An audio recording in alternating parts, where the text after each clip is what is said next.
Dean Perri, it's so great to be able to sit down with you. When I heard that you were stepping down, I was kind of flabbergasted. I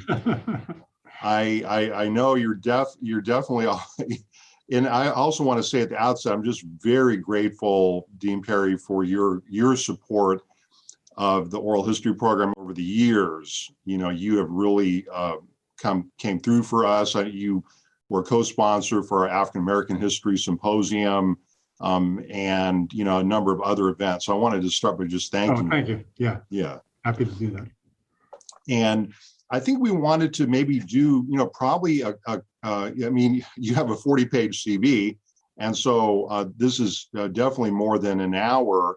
And so I was thinking maybe, depending on your schedule, possibly 2 or 3 sessions, 45 minutes to an hour, again, working these within your schedule, if that sounds good with you. Yeah, that's fine. Yeah. I have, we'll have increasing amounts of time available. Okay. Well, wonderful. So let's go ahead and get started. Sure. Adolfo and Deborah kind of gave you an overview of what we do. And just to confirm, all of our interviews eventually go public on the University of Florida Digital Collection, UFDC. In the analog days where I was initially trained, you do an oral history, put it on cassette or reel-to-reel, and then folks would have to physically come to a library to actually listen to the interview. Now, of course, we have all of this as digital. And so the majority of our collections are used online. Okay. And so your collection or your interview will go directly to the UFDC for public access. I assume that that's okay with you. Oh, yeah, definitely. Okay, wonderful. Just wanted to confirm that. So we'll go ahead and get started. It is March 16th, 2022. I'm with Dean Michael G. Perri. He is the Dean of University of Florida College of Public Health and Health Professions. My name is Paul Ortiz, and Director of the Samuel Proctor Oral History Program.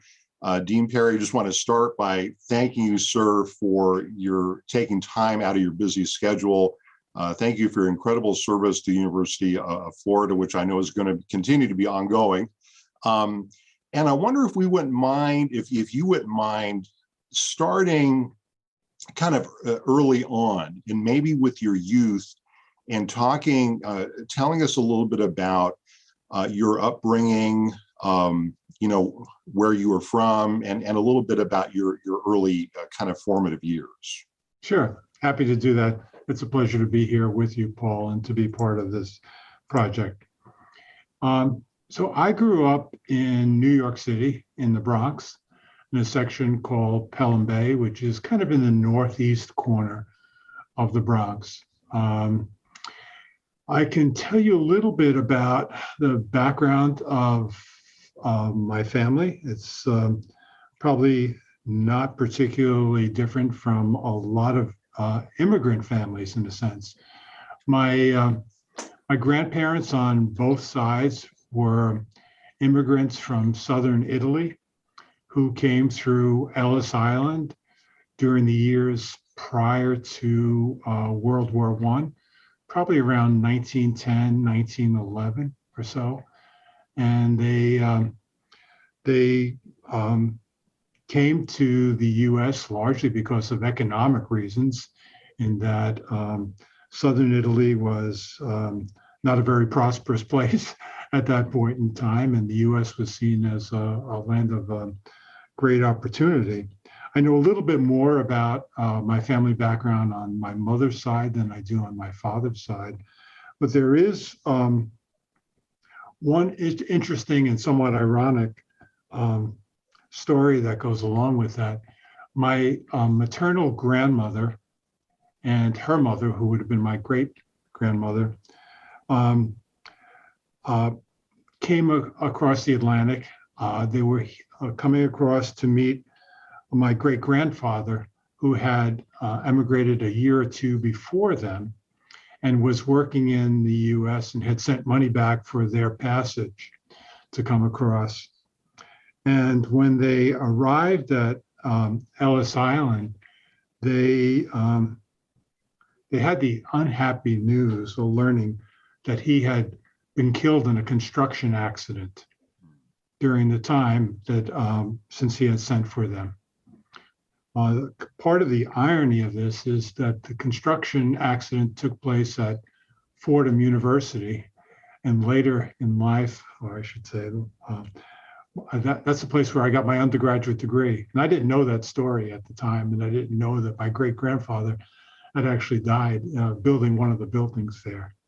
But you can imagine what it must have been like for these two women, a mother and daughter, to arrive here in the U.S. expecting to be united with their husband and father, and to learn that he had passed away in an accident.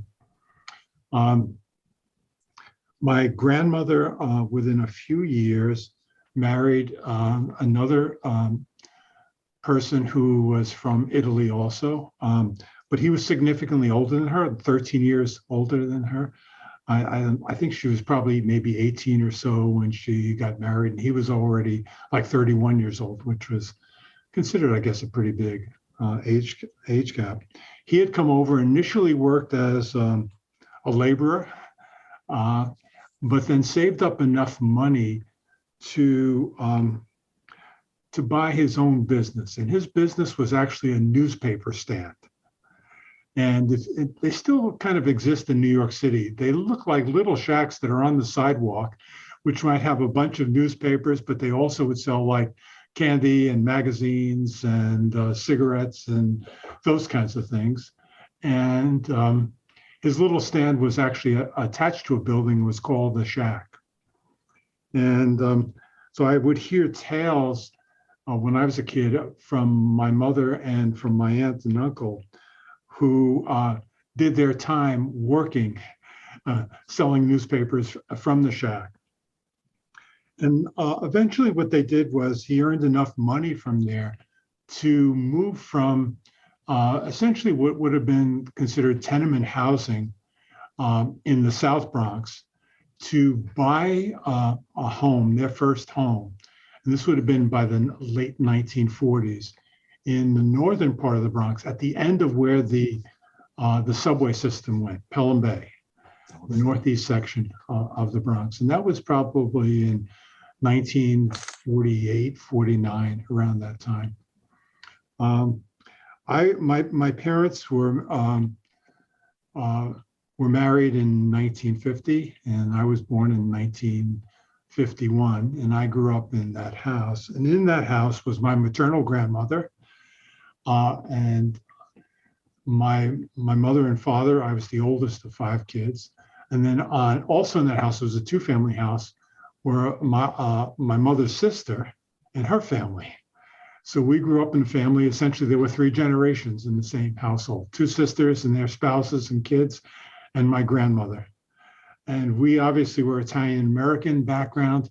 The neighborhood was very much a working class neighborhood, consisted largely of Italian-American and then also Irish-American families, and then with a sprinkling of people from other backgrounds.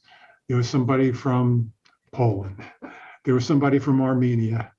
There was one Jewish family on the block that we grew up in. But there was nobody who was Black or Hispanic.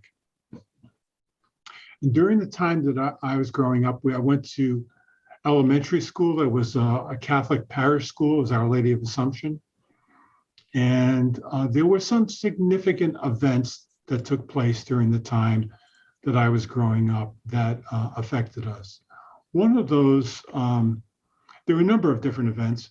I remember one of the most salient events from my childhood was the assassination of John Kennedy, the president, and how that was kind of like an earth-shattering kind of experience where everything closed down. And where the night that happened, people were out on the street, all the neighbors and everybody talking about what this meant, what it meant for the country and how it was going to affect folks. It was also a blow in a number of different kinds of ways, because I think in many neighborhoods such as ours, Kennedy, because he was the first Catholic president, had a very special place, because the neighborhood was largely immigrants who were, as I said, Italian American, Irish American, were mostly Catholic, and the church and the parish center were important places. And I can remember getting together for special masses and prayer events surrounding Kennedy's assassination.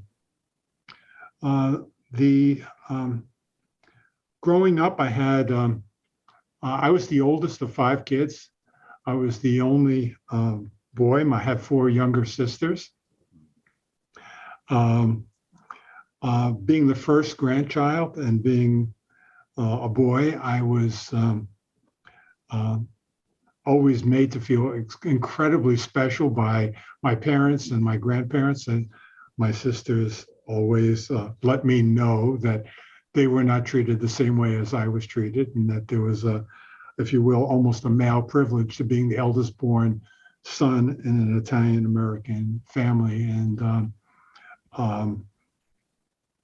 that always had for me, it was obviously a profoundly positive experience. I did well in school. I ended up graduating that elementary school at the top of my class and won a number of awards, and including I won. There was an essay contest that was called the Mooney Essay Contest, and where students across all of New York City had to write an essay. And it was the competition was all Catholic schools. And so I won the essay contest. It was, how can I be a good Catholic in these troubling times? And this was in 1965. Wow. And the troubling times that they referred to was actually in the midst of the aftermath of the Kennedy assassination. And then the other 2 big things that were going on were the civil rights movement and the war in Vietnam.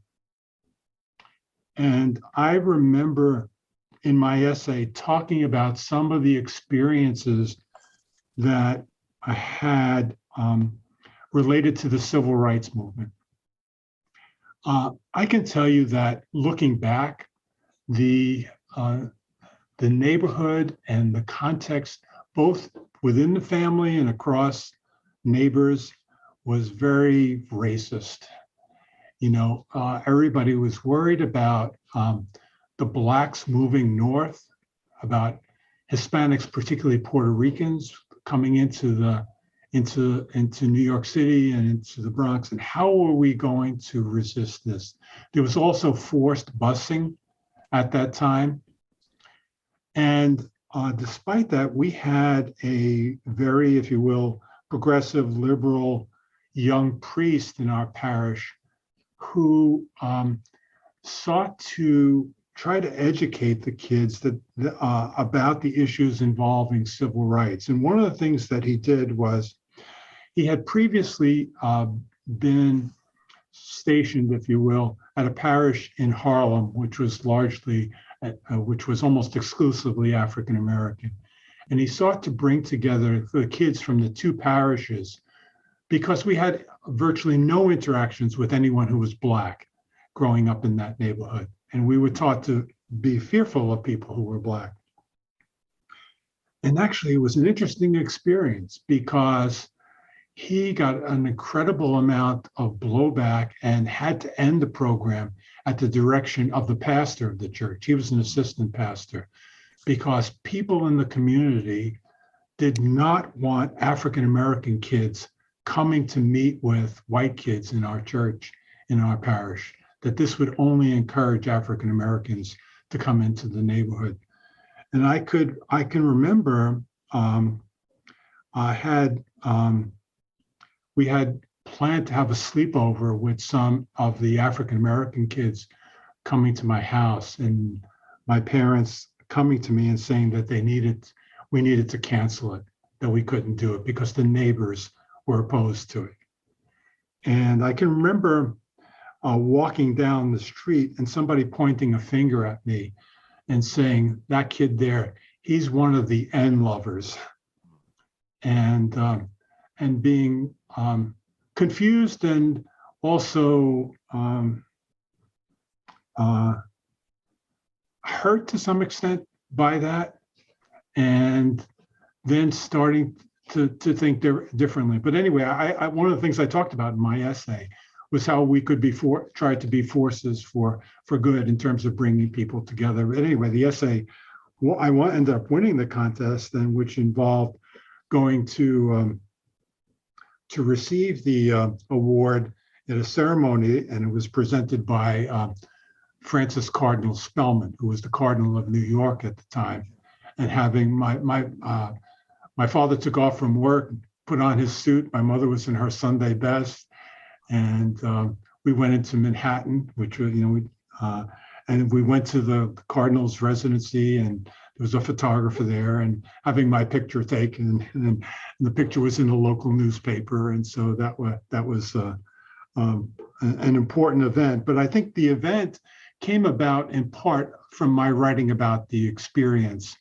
of how we could be a force. In those days, it was for integration was the term. I went on to win a number of scholarships for high schools, and I went to a high school called Regis High School. And it was a Jesuit school, and it was a scholarship-only school. And to this day, it continues to be a really strong liberal arts focused high school. It's typically rated one of the, or at the top Catholic school, high school in the country. And the exposure there was to Jesuits and to, if you will, even things that we would call at the time was known as kind of liberation theology, and first started hearing about points of view that were different from the much more conservative parish that I came from, where it started to question for the first time issues like support for the war in Vietnam. Undoubtedly, were supportive of the civil rights movement. So I, in high school, I was a writer for the school newspaper, did a few feature articles. One of the articles was, I can remember, was uncovering some of the protests against the war in Vietnam in the streets.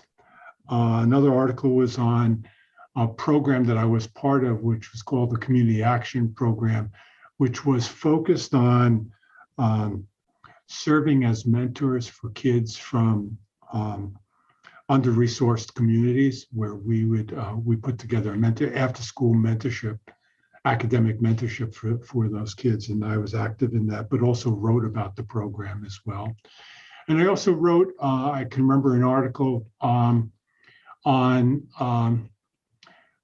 visiting a rehab house for people who had substance abuse problems, and then following up on two of the residents of two of the people who were going through drug rehab treatment, one of whom eventually was successful and one of whom eventually was not. So I had it was a strong, academically strong program, but it was also a very socially conscious program that I went through in high school, and I think that helped shape for me later on some of my worldviews and current views, and continue to have an influence. And so I think that high school experience and being taught by the Jesuits was an important influence on my life. I went on to Fordham University, and during that time, I remember that it was less impactful. College was less impactful on me than high school was. High school, I think, really opened my eyes a whole lot more. And in college, I ended up focus much more on, my family didn't have a lot of resources. I remember when we were talking about going to colleges, one of the things that the faculty encouraged us, and high school faculty encouraged us to do, is talk to our parents about what resources they had to support us going to college. And I remember talking to my parents and was kind of surprised when they said, we don't have any money saved for college. That they were surviving paycheck to paycheck. My father was originally worked as a machinist for a company called the Bendix Corporation. And he was very proud that he worked on some pieces that were on the Apollo spaceship that went to the moon. But when that program ended, he was laid off. And it was kind of an embarrassing thing for the family to have, for him to be unemployed. And he worked at a variety of different odd jobs, including driving a taxi cab.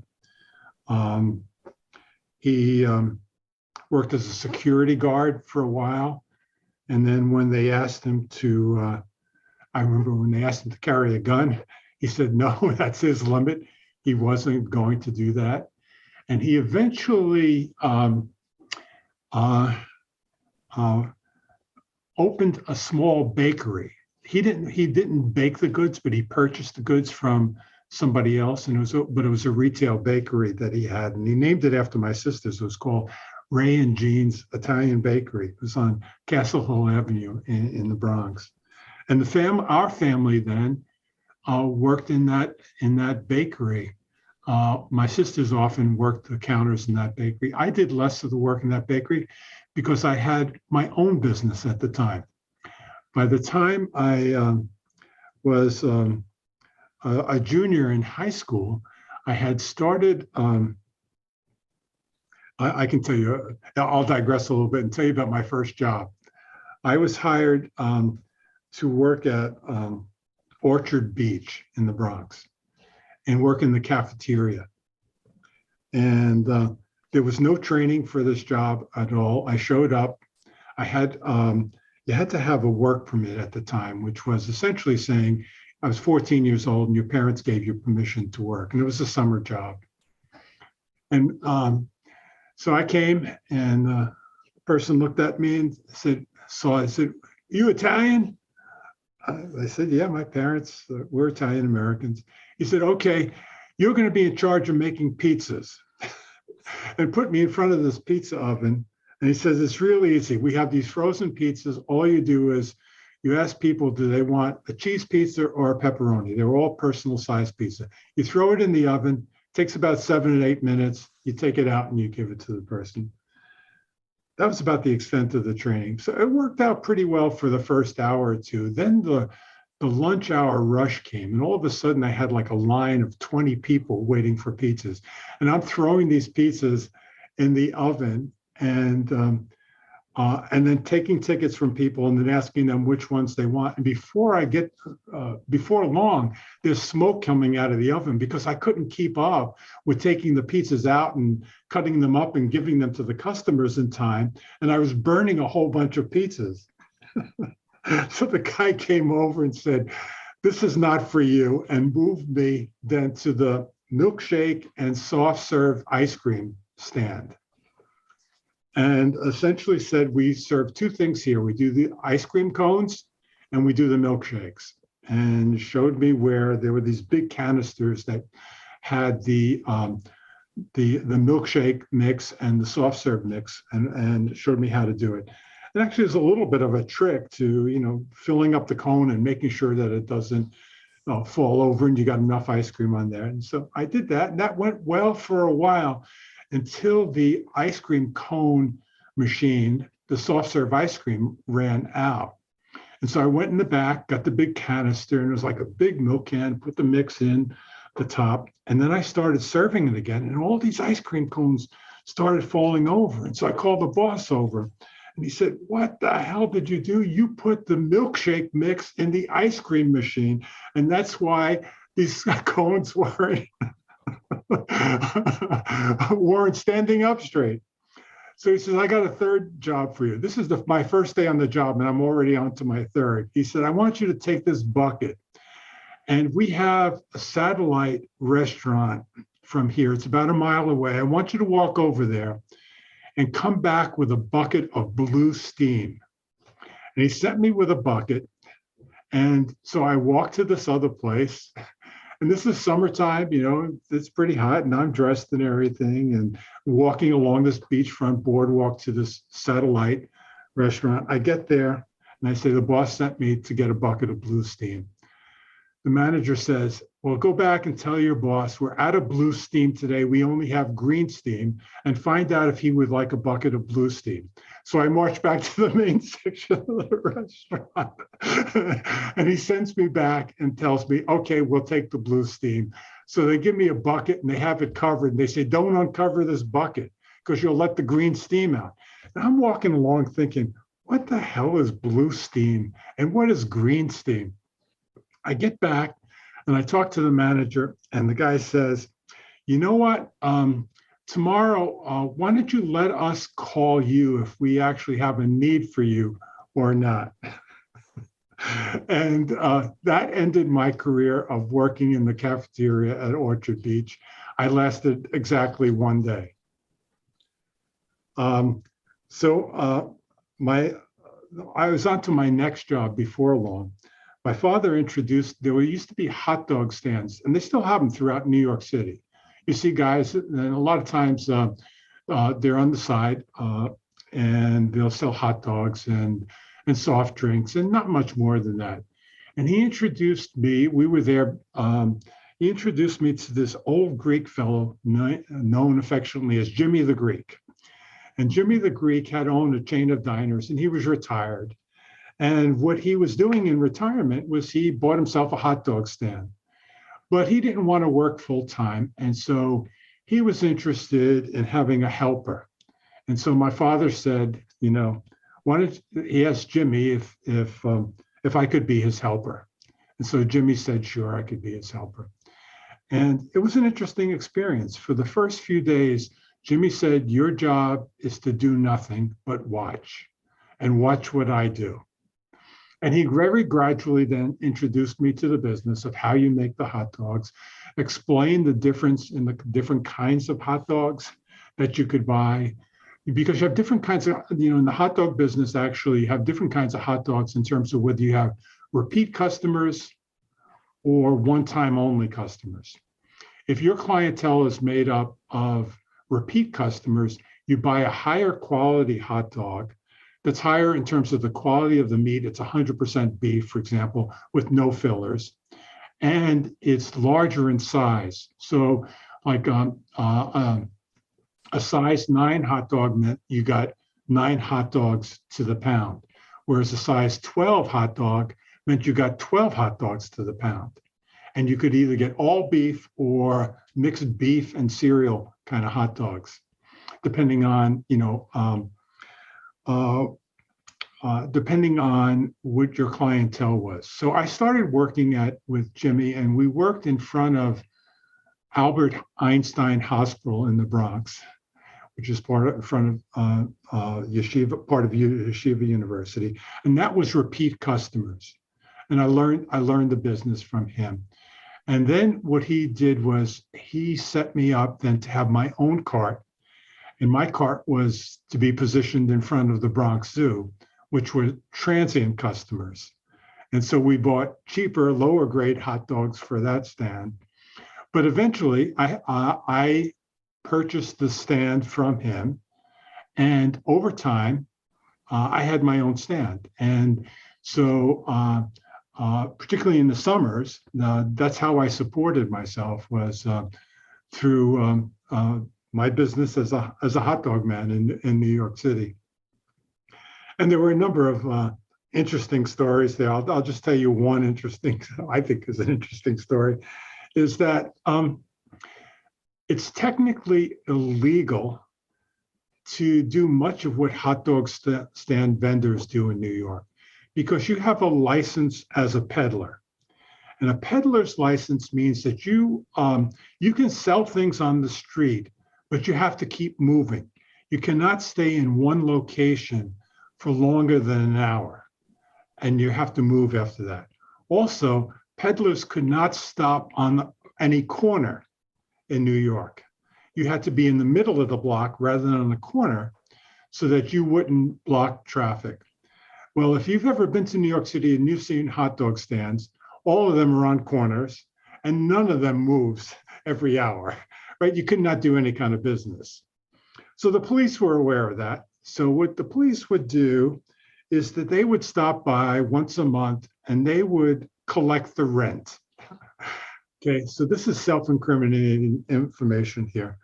And so what we would do is Jimmy introduced me to the police and said, they're your best friends, but they do collect the rent each month. And we would give them, I think it was either $15 or $20 a month that they would come by and they would collect. And it was essentially a protection scheme. And Jimmy would explain, it's good to pay off the police because if another vendor came and parked his cart next to us, what would happen is the police would come and they would ticket one of us. They would ticket the ones who were not paying rent. And that would keep secure our location in terms of this spot. And of course, whenever a police car arrived for lunch, they never paid for the hot dogs and sodas that they took.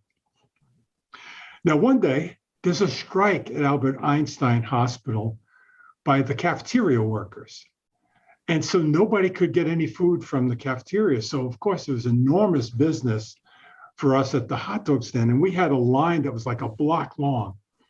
And so Jimmy was going to go off then and buy some extra hot dogs, and I was manning it. And the cops come along and they see this long line and they say, let us help you. They get out, they get a pad, and they start taking orders. And they start helping us with the delivery of the hot dogs to all of the customers during that time. They also are collecting the money in advance for us for each of the orders. And so Jimmy came back and said, you see, this is why it pays to have to pay rent.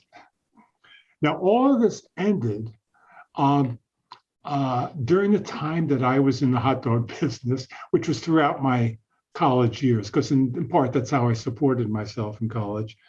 When something occurred in New York City that was actually a major event, it was called the Knapp Commission. And the Knapp Commission was focused on corruption in the police force. And there was a famous movie, I think it was Al Pacino's, and it was called Serpico. Yeah. Mm-hmm. And it was about that. And so there was all different levels that this was happening.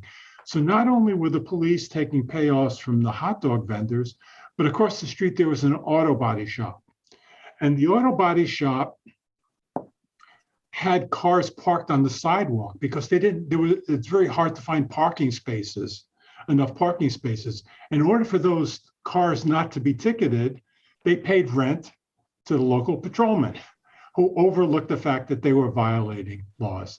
And it was the same for lots of different businesses. The police looked the other way and didn't enforce certain codes in return for the payoff.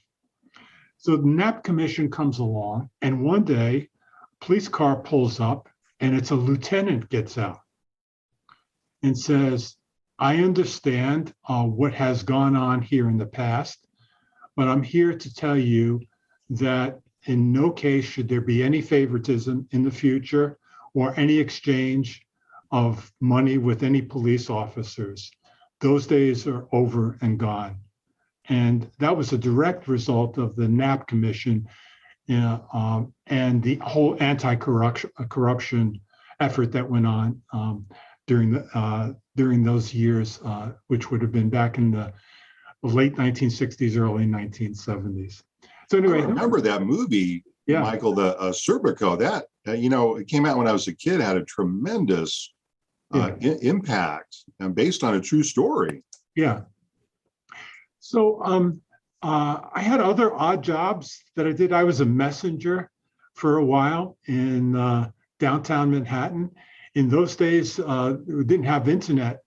And if you wanted to deliver something really quick, a package, or even a memo from one place to another that needed an original signature, you called up a messenger service, and we were runners, and we took packages from one business to another, or from a bank to a Wall Street firm, and that was interesting as well to do. I pumped gas at night. At one point, I had, as I said, I was probably a little bit too entrepreneurial. At one point, I had 3 jobs, plus I was going to college. I got a part-time job starting in high school, working in the post office. And I worked from 6 p.m. to 10 p.m. each night at the main post office, the GPO, which was near Penn Station in New York City. And so I would get out of school around 2:30, 3 o'clock, do my homework, grab a bite to eat, and then go down to the post office, work from 6 p.m. till 10 p.m., and then take a train home, get home for 11 p.m., go to bed, and get up 7 o'clock the next morning and go to school. And then weekends I worked on Saturdays anyway. I worked the hot dog stand, and Saturday nights I pumped gas. Now, part of this was I also had some extravagances, which were included. I bought a fancy car at the time, probably against my parents' better wishes that I was spending money on a car. They helped me actually with it. But I remember people telling me you shouldn't invest your money in cars because cars only depreciate. But despite that, I did reasonably well in college, and I wasn't exactly sure what I wanted to do, but some of the readings that I did at the time I found fascinating. And one of the books that I had read was An Introduction to Psychoanalysis by Sigmund Freud. And I found it incredibly fascinating to think that, that there were different levels to consciousness, including an unconscious self, and that there are different motivations that people have, that some of which they may not be aware of. And so that got me thinking about wanting to go into psychology. And I actually wanted to be a psychotherapist.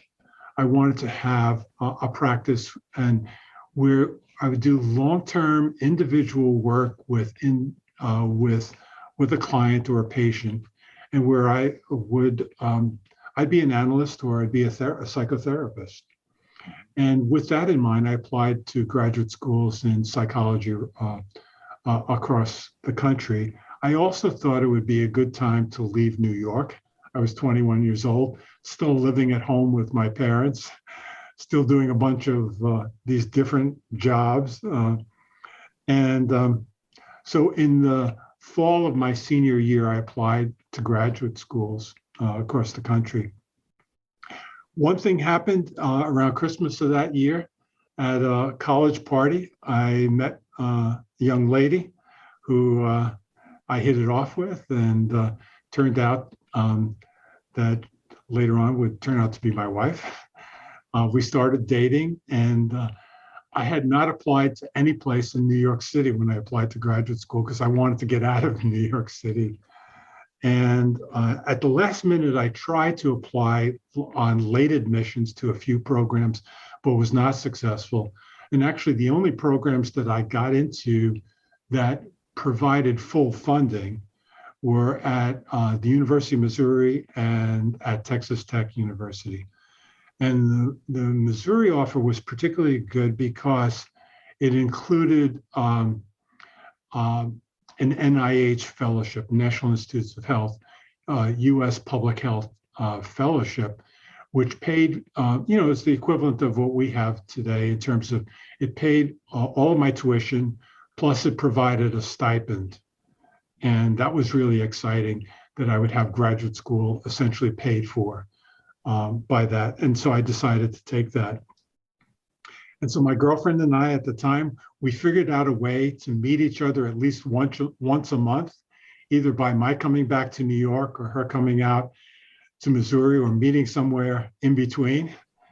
And then after dating for a year and a half, 1 year of that was long distance. We decided to get married the following year, and we were married in June of 1975. And then she followed me out to Missouri, and while I was finishing my PhD in clinical psychology there, she went into the master's program in nursing, and so both of us were students for a couple of years at Missouri.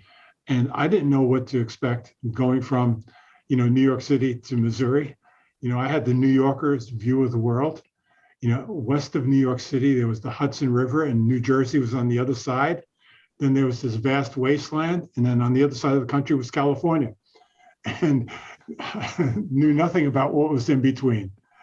The interesting thing was we both liked living in Columbia, Missouri. It was a lot like Gainesville. And in part, our experience there, which was a positive experience of living in a college town, led us later on to look favorably on the possibility of living in Gainesville, which is essentially a big college town as well. Though Columbia, Missouri was a little bit less developed than Gainesville was. My original plans were to use graduate school to get a PhD, to become a licensed psychologist, and to go into private practice doing psychotherapy. But a couple of things happened in graduate school that I had not anticipated. One of those things was I had the opportunity to do some teaching, first as a teaching assistant, and then to be an instructor for a couple of courses. And I really enjoyed teaching, and it was a lot of fun. I liked interacting with the students, and that was much more. That was a surprise to me in terms of how rewarding that was. And the other thing that turned out to be a lot of fun was getting involved in research. And my mentor was a brand new PhD faculty member. I was his first PhD student. And he was the farthest that you can be from being a psychoanalyst. He was a behavior modification expert. And so the opposite continuum from psychoanalysis. And gradually over time, I became much more behaviorally oriented, but started conducting research together with him. And the fun thing about research was every project is a new project. It's not the same thing over again. And I started liking that. So by the end of my, and then in graduate, and I also obviously then started seeing patients in the clinic. And so the dilemma that I had after completing my PhD or getting close to it was, I like all of these things. I like seeing patients, I like teaching, I like research. And so this fellow who is my mentor and to this day is still one of my best friends, a guy named Steve Richards. At the time he said, why don't you try going for an academic job? Because you get to do a lot of those things. And if you don't like it, you can always move in the other direction and go into clinical care and work as a clinical psychologist in a hospital or a clinic setting. But it's very hard to go the opposite direction. If you go out and start working in clinical care first, you can't come back into academia, because if you haven't been active in teaching and doing research, it's unlikely that you'll be competitive for a job. So I took his advice, and so my first job interview was at Iowa State University in Ames, Iowa, and I went up there and I gave a job talk, and it was in the middle of winter. All the cornfields were totally covered with snow. And I remember the department chair was supposed to drive me from Ames to Des Moines. And he said, instead of driving you there, how about if I fly you there? He said, I have a small plane and I'm a licensed pilot, and it might be fun for me to fly you down to Des Moines. It's only an hour's flight by plane. This is the middle of winter. The temperature was around 0 degrees. And we go out and his plane is just a little two-seat Piper Cub. And I should have known that this was not a good idea when we get in the plane and he puts a red scarf around his neck. And he says, "Call me the Red Baron." No. Oh my God. I said, okay. And so we go down the runway. And before we make it to the end of the runway, the engine stalls. And he says, it's probably a gas line freeze. He said, technically I should not be flying when the weather is this cold. He said, but we'll give it another try. He said, because it's not a big problem, because with a plane like this and all the cornfields around here, we could always land if we need to in a cornfield without any problem. So on the second try, the plane made it off the ground and we flew down to Des Moines, and he had the speakerphone on so I could hear him communicating with the tower and going back and forth. We land the plane in the big airport in Des Moines, and he asked for permission to cross a one runway. And he asked for permission, and the flight controller says, "Permission denied, stand your ground, hold your ground." And he says, "Whoops, too late, I'm already on my way." And as we're crossing the runway, a jet is taking off, a commercial airliner takes off above us. And he said, "Boy, am I in trouble now." He said, "This is going to be a big fine." So, as he's saying goodbye to me, he says, "I notice you're really a white knuckle flyer." And I'm thinking to myself, I'm just glad I'm not a brown underwear flyer the way this guy flew this trip. And I promised myself I'm never getting in a private plane again after that experience. And to top it off, I did not get the job, which my wife was thrilled about. She did not want to live in Ames, Iowa. The first job I got was actually at the University of Rochester in Rochester, New York. And I was hired there as an assistant professor. And I can remember I was excited about it because I was coming home to New York, even though it was not New York City. And I was hired. Initially, they offered me a salary of $13,500. And I remember talking to my advisor. He said, "Well, I think you should ask for a little bit more." So I went back to them. I said, "Well, this is a little bit less than I was expecting." And they said, we thought you might say that." They said, "So we're prepared to offer you $14,000. And with that, I accepted my first job. And it was a mixed experience. Rochester really saw itself as almost Ivy League. It was a private university. It was tuition driven. It was, they had a strong psychology department. There was no doubt about that. Some of the things that my wife and I really didn't like included the weather. And it was, we really began to believe in seasonal affective disorder. It was almost like a gray dome came over the city in October and stayed until April. And we found out that you don't have to have a weather system for it to snow. It was close enough to Lake Ontario that every night you got what was called lake effect snow. And you would wake up and go out and you'd have 2 or 3 inches of snow. And my wife in particular really didn't care for the environment. And then something happened at that time. And I think Joe Glover, was on the faculty at the same time as I was at the University of Rochester. I think that was his first job also.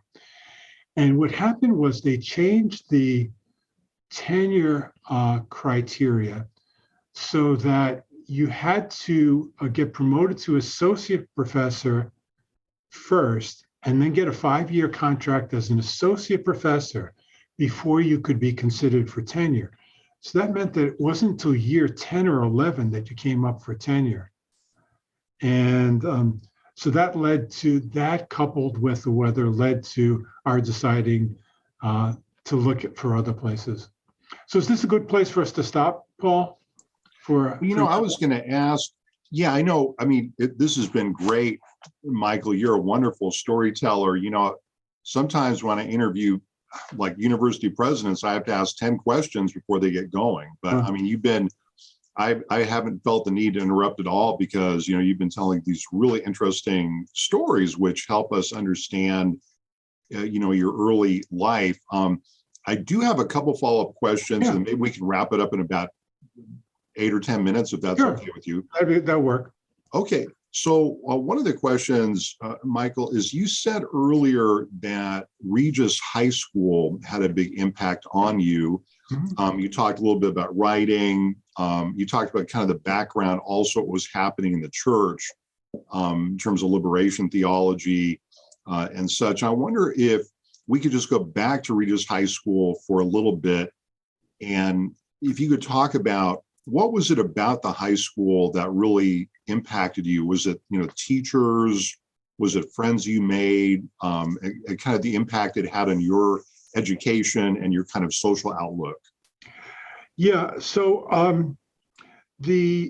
I think there were a couple of pieces to that. I think probably the greatest impact was in terms of what it meant to live your faith, meaning that you had to take the resources or the gifts that you had and go out and use it for the greater good of other people.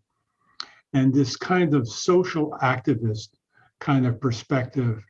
And I think that has influenced, and I'll tell you some stories later on, if you will, or some ways in which that's influenced me as dean, and the perspective and the vision that I've had for the college. And so I think that that certainly was part of it. Another way in which it had an impact on me was, I think, in terms of the education was very much focused on the classics. So learning Latin and Greek, as well as a modern language, in my case, I took French at the time, and a lot of emphasis on writing and creative writing. And so I think it actually helped me with good writing skills. A lot of emphasis on philosophy and theology, and for thinking how we think about the world, how we understand our place in the world. And so, as I said, I think that those were really important experiences, because up until that time in elementary school, the approach had been very much rote learning, where in elementary school we learned, the catechism and why did God made you? God made me to know, love, and serve him. That was the answer. And there were the questions, and you memorized the answers, and that's how you did it. Whereas in high school, it was much more different. It was, you really got to delve into the questions and think about the fundamentals of it, and learn to search and understand, how is it that we know what we know? And how does it make sense in the context of not just ourselves, but in the context of the world we find ourselves in?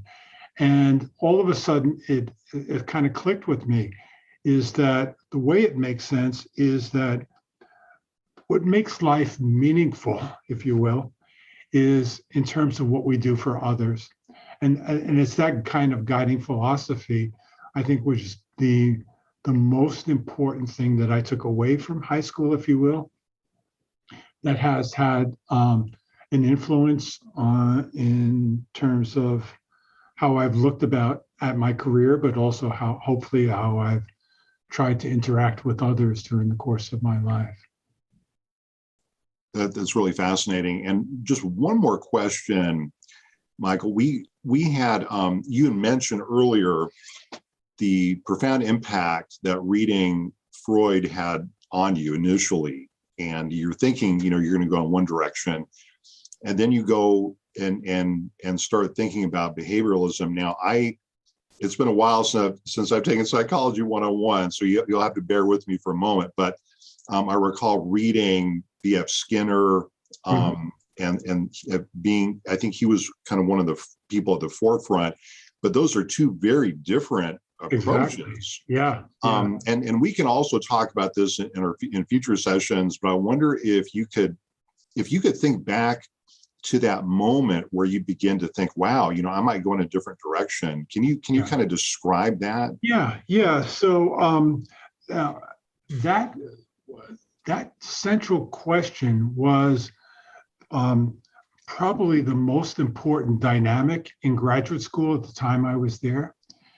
Between, you had folks who were in the psychoanalytic, psychodynamic camp who were talking about the depths of consciousness and how do we have awareness, or what are the avenues to understand the part that is not on the surface. And then you had the behaviorists who were like Skinner saying, that's a black box, and we can't go into the black box because you can't measure it objectively. Everything is based on subjective reports. And if it's based on a subjective reports, by nature, it can't be scientific. And if we're going to advance this discipline, it has to be based on objective data. And so where did things end up for me?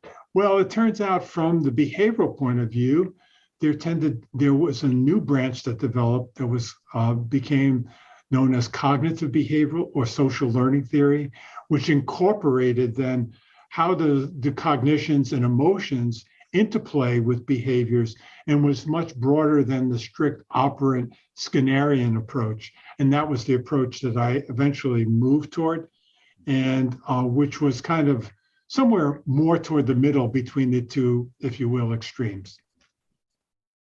Okay, so you never did any experiments with the Skinner box or those? I had one experience only, which was I supervised I was a TA in a class where it was a class on operant conditioning, and where each of the students had their own rat, and where they used behavioral principles to teach the rat to do certain things. And so I did supervise that. That was the only experience that I had, but I was a clinical psychologist, so we generally did not work with animal models. And actually what we focused on, obviously was working with people, but the areas in which I became particularly interested was what's known these days as health psychology. And how can you help people make changes in their behaviors that would support and improve their health and prevent disease? And so the areas that we looked at, in particular, starting back in graduate school, were smoking and overeating and obesity. And much of my career ended up being focused on what's called behavioral medicine or behavioral health psychology. And I can talk about that at a later point if you like. Yeah, those topics are more timely than ever. Yeah. Especially during this day and age. Well, thank you, Michael. I know we've taken up a lot of your time. No, this is a pleasure. I hope that I didn't bore you with any of this stuff. No. This is fascinating. I love also, you taking us into the Bronx and that time and the hot dog. Seems I recently read a story about the hot dog vendors it's in another kind of continuation of the same kind of controversy, right? It's perennial, but I love those vendors anytime. And that's the thing I miss. My wife and I we scheduled 2 trips to New York and to see the revival of To Kill a Mockingbird. Oh, we wanted to see Jeff Daniels play in Atticus Finch, and we had to cancel both of them because of COVID. And then I was going to take her to New York for Christmas this last time, and we had everything set. and we're going to see, and he was back, Daniels was back playing the starring role. And then we were going to see, I think, a performance at the August Wilson Theater. And then again, that's when the Omicron, it's like, oh no.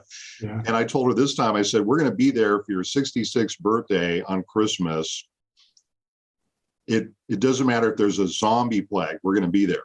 We're not going to cancel. We're going to go. But I love New York and the different boroughs and things. So yeah. So like in high school, one of the things that they did, which was a real eye opener. I had never been to Broadway or anything like that, but they actually paid for us and took us to see a couple of plays. One of the plays was an Arthur Miller play, and I've forgotten the title of it. It has the title A Bridge in it somewhere. I've forgotten the title. I'd have to think about that. And then the other play they took us to see was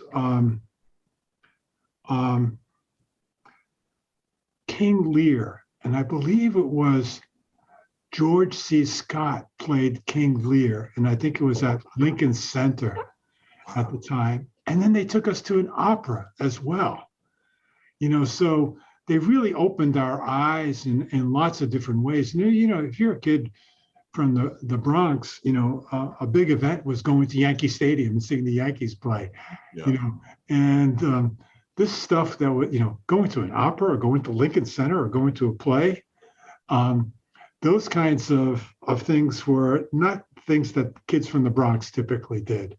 Yeah. But that high school experience really broadened our perspective in so many different kinds of ways. And so that's why I say that was so meaningful. Yeah. Yeah, excellent.